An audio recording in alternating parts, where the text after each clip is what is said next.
All right, let's move on to cost effectiveness analysis, right? So, what is cost effectiveness analysis? This is the process of measuring the costs and health benefits of medical treatments. So, one condition oftentimes has multiple treatment methods, right? And some are more cost effective than others. Now, you may remember from last lecture when we talked about supply sensitive care, hip fractures are actually an exception to this, right? If you may remember the graph from last lecture that showed, right, we had an x-axis, y-axis, hospital discharges was on the y-axis, and then so we had discharges. Let's pretend I spelled that right. And we had number of beds, free beds, number of beds on the x-axis. In general, doctors were more likely to keep people in the hospital overnight as beds went up, right? This was the overall, that was the overall trend. But for hip fractures specifically, there was a straight line. There was no relationship between a doctor saying that the number of beds available in a hospital had no relationship between the number of people being hospitalized for hip fractures.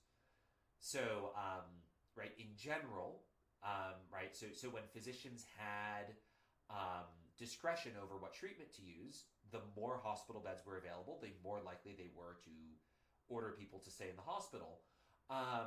But for hip fractures, where there is no discretion on what to do, right, or effectively none, and everyone has the same treatment for hip fractures, everyone uses the same treatment, and so your odds of being hospitalized for a hip fracture do not increase depending on the number of hospital beds that are available to you. So again, hip fractures are the big exception to this, but from last lecture, you'll remember that in general, when physicians, have the ability to prescribe more expensive treatments and prescribe more treatments, they tend to do so. And because most conditions have multiple treatments, and some are more cost effective than others, right? Some cost more, some have better health outcomes, some cost more and have better health outcomes, right? So that's a tricky question of how do we decide to do that? What do we do with that in that scenario, right? How do governments and companies decide which treatments are efficient? Which is really a question of how do we price health, right? What we're really doing in cost effective analysis is we're trying to put a value on the health we get from healthcare. So, how do we do cost-effective analysis? Step one, we eliminate dominated treatments. Now, what is a dominated treatment? A dominated treatment is a treatment that is both more expensive and less effective than another treatment. Now, just a side note, both of those are weak, meaning that if there's a treatment that is just same cost but more effective than my treatment is dominated, right? So basically, it's a dominated treatment is a treatment that is worse than another treatment. Just straight up worse. No matter how you measure it, it is worse than another treatment, right? So it is never optimal to use a dominated treatment, and insurance companies and governments can usually safely ban dominated treatments because, in theory, assigning one in the first place would likely be malpractice, right? So, right, is either a result of moral hazard or just the doctor being a moron, right? Why would you assign a more expensive, less effective treatment? So we can safely eliminate those. And some examples of dominated treatments in real life. Probably the most common example that comes up most frequently is generic drugs versus name brand drugs, right? So going back to Zyrtec, right? Zyrtec is not to my knowledge, Zyrtec is not any more effective than Walzer, which is the generic version of Zyrtec you buy at a pharmacy. And so, right, generic drugs dominate name brand drugs. They're equally effective and cheaper. And so if you've ever had as I mentioned last lecture, I had a rather unfortunate encounter with a pharmacy benefit manager recently. These are people who basically, their job is to look for moral hazard, ex post moral hazard in pharmacy medicine, and they flagged QALYPTA as, hey, this is really expensive, justify this. And what they wanted to see, they ended up letting me stay on QALYPTA. One of the things they wanted to see is there a generic version of QALYPTA on the market that you can use that's way cheaper and just as effective? It turned out there wasn't. QALYPTA came out a few years ago, so it's still patented. And so nobody can come out with a generic version of QALYPTA.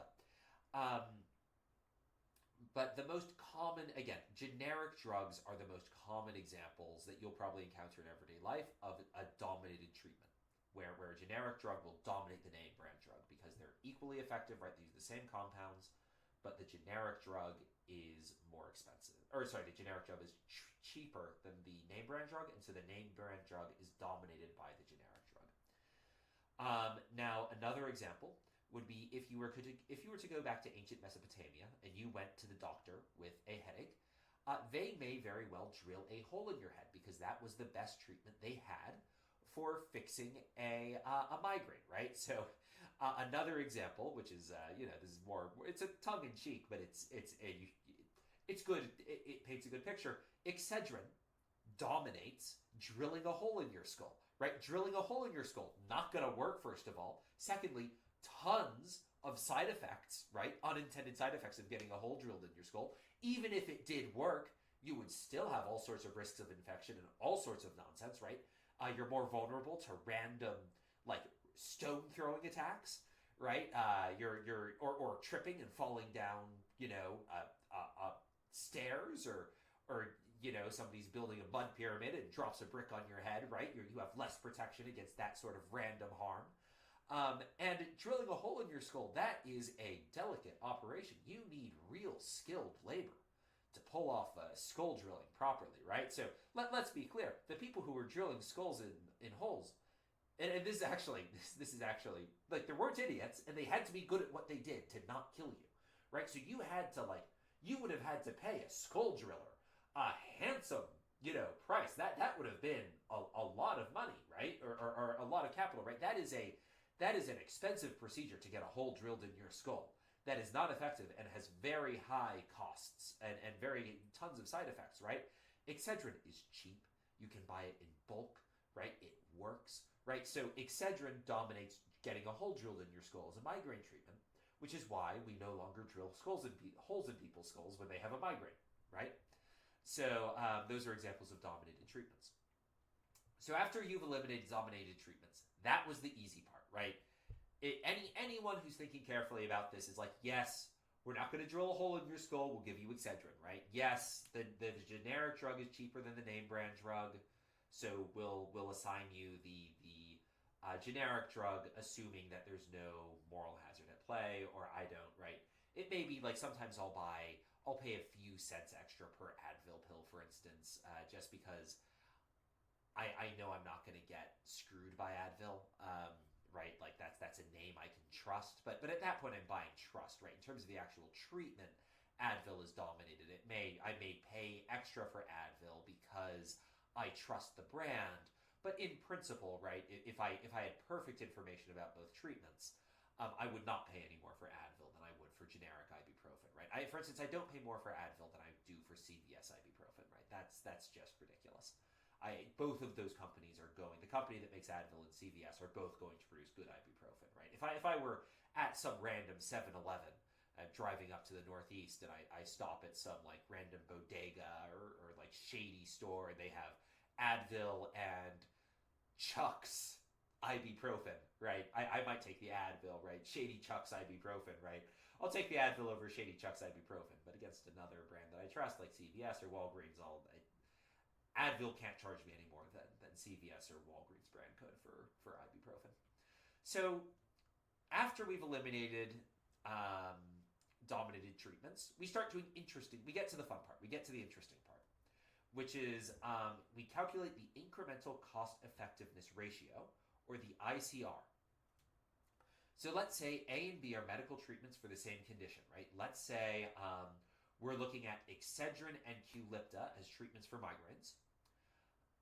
And neither treatment dominates the other, right? So QALY is both more expensive and more effective than Excedrin is, right? Now, in reality, you can do both, but perhaps I'll give a real life example.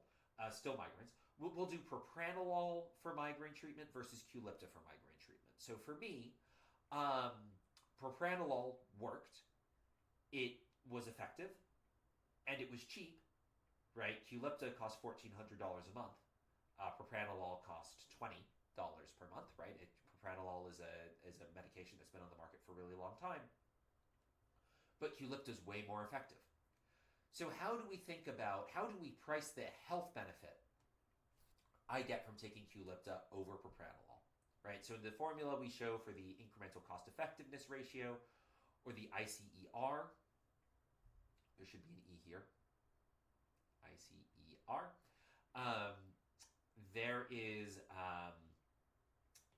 right, we have C is cost, E is effectiveness, right? So the cost of using treatment A over B is, let's say A is QALYPTA, A equals QALYPTA, B equals propranolol.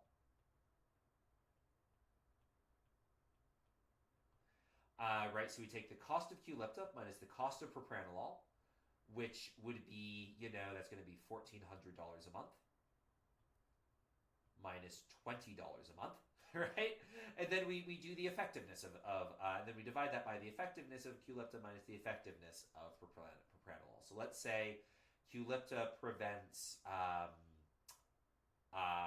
25 migraines a week, and propranolol prevents let's say 5 migraines a week, right? Propranolol does more than that. It would have been more like 10 migraines a week, right? And so in this case, this is going to be equal to that's going to be 1,380 divided by 15, which is going to come out to, hold on,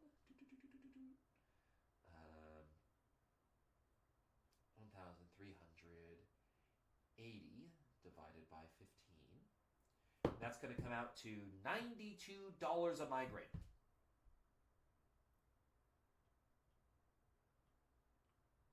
Yeah. So that's $92 per migraine. Prevented. Now, is this a good deal? Well, that depends on your reference point. You might say $92 a migraine. That's a really expensive treatment.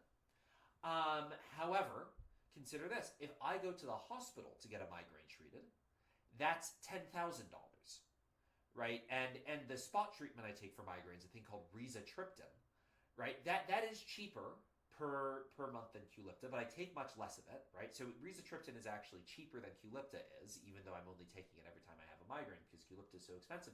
The problem with rizatriptan is that it has pretty bad side effects, and so it'll knock out a migraine, but if I take rizatriptan 2 or 3 days in a row, I can't see straight, and I'm walking in circles, right? Literally, I get dizzy, I get confused. There's real cost to taking rizatriptan. So $92 per migraine prevented. From my perspective, right, that's a pretty good deal, right? It's way cheaper than going to the hospital, which that's $10,000, and the hospital is less effective than taking QALYPTA up front.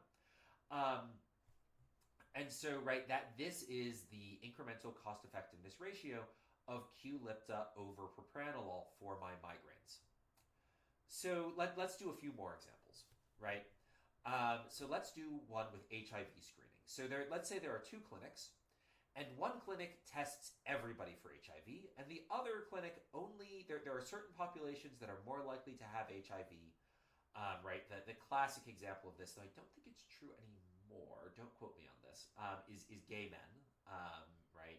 Especially in the 80s, right? But today I think there are actually other groups that are at higher risk than gay men of having HIV. Right, and so one clinic tests everybody for HIV, and let's say the other clinic only tests certain high-risk groups. And so the cost per patient of targeted screening is, it's about $350 less per patient than the cost per patient of universal screening is, right? It's about $350, $330. And then the life expectancy of...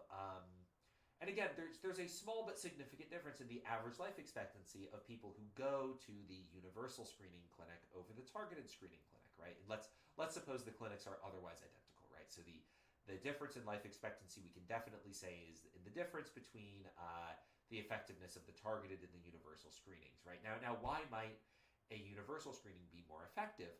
Well, there are people who have HIV who are not in a high risk group for having HIV, right? So you may have someone who, right? So intravenous drug users, for instance, are very high risk of having HIV today. And you may have somebody who doesn't use drugs. Maybe they're a monk and they're celibate, right? So not only do they not um,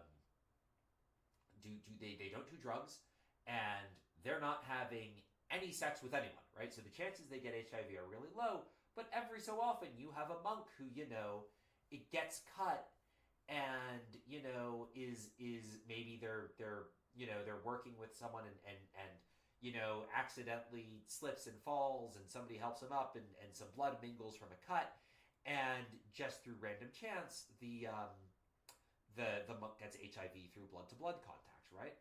And so, or maybe they're a monk who is not as celibate as they should be, right? So monks, really low propensity for HIV, but some of them still may get HIV, even though they're unlikely to get it. And so, right, the targeted screening approach would miss this monk, and the universal screening approach would see them. And so this average life expectancy increase is going to be from catching corner cases and unusual cases like the monk. So how do we calculate this? Well, we take the cost of universal screening, subtract the cost of targeted screening, which $333, and then we take average life expectancy if you go to the clinic with universal screening, subtract it from average life expectancy if you go to the targeted screening, and you get 3.92 days, right? So on average, if you're a patient going to the clinic that does universal screening, you pay, right, you're going to end up paying an extra basically $85 per day of life, right? And you'll notice here, right, so before, ICER gave us a cost per migraine prevented. So what the denominator is and what the effectiveness of the ICER is measuring depends on the treatment you're evaluating. In this case, it's days of life, right? So we just used an ICER to give us a price on a day of life. Now, people can live an extra day for an average of $85 a day. This is on average, right? Most people, right? This is only going to matter for people who are not in a high risk group, but still have HIV, right? So an intravenous drug user, right, high risk of HIV, right, is going to be screened in either procedure. A monk, your average monk who doesn't have HIV, will again, they won't be seen in the targeted screening. And the universal screening is going to correctly pick up that they don't have HIV. And so, they're going to be fine. The only person this is going to matter for is that random monk through who some bizarre coincidence got HIV, even though it's really unusual for monks to get HIV. That's the only guy who benefits from this. And he benefits a lot, right? So his benefit is a lot more than 3.92 days, right? Him getting screened for HIV early could be 20 years of life, right? Like catching HIV early, if you catch it early, it's important to catch HIV early, right? You can do a lot if you catch HIV early. Late stage HIV, my understanding, is much harder to fix. Lastly, I just want to note, even though we have put a price on day of life, this is just the price. This should not be controversial if you're understanding it correctly, because we are just putting a price on day of life. We are not saying whether we should pay that price, right? This is just giving us more information. We haven't made any decisions yet. It's telling us how much more we're paying for an additional day of life. It does not tell us whether we should make that choice. Now let's do a third example, lead poisoning. So here, what is one of the main problems with lead poisoning? Lead poisoning causes intellectual disabilities in kids who drink lead-contaminated water, right? So let's say you like Flint, right, had problems with lead in the water, and there are two treatments for lead poisoning. One is conservative and one is aggressive. And if you do the conservative treatment, it's cheaper, right? It's $785 as opposed to the $1,800 you have to shell out for the aggressive treatment. But the probability of ending up with a reading disability is 35% versus only 21.5% if you get the more aggressive treatment. So what's the ICR, right? Cost of aggressive treatment minus cost of conservative treatment divided by odds of reading disability from conservative treatment minus the cost minus the odds of reading disability from the aggressive treatment, which comes out to it's about $7,241 per reading disability prevented, right? So again, on average, you can avoid a reading disability for $7,241. Now that might sound like a fair bit of money, but when you take into account how much more the person is going to bring in tax revenue, how much more, how much more money they're going to make over their lifetime, basically, no matter how you slice this, this is the more aggressive treatment will pay for itself in the long run, no matter who's paying for it, like whether the government is paying for it or whether the child and the child's family is paying for it. This is a treatment that will actually pay for itself in the long run. And so this is from my perspective, this would be a fantastic deal. But again, this just puts a price on a reading disability. It doesn't tell us whether to buy it, right? We use ICER to get the price of health, not to decide whether to buy the health at that price.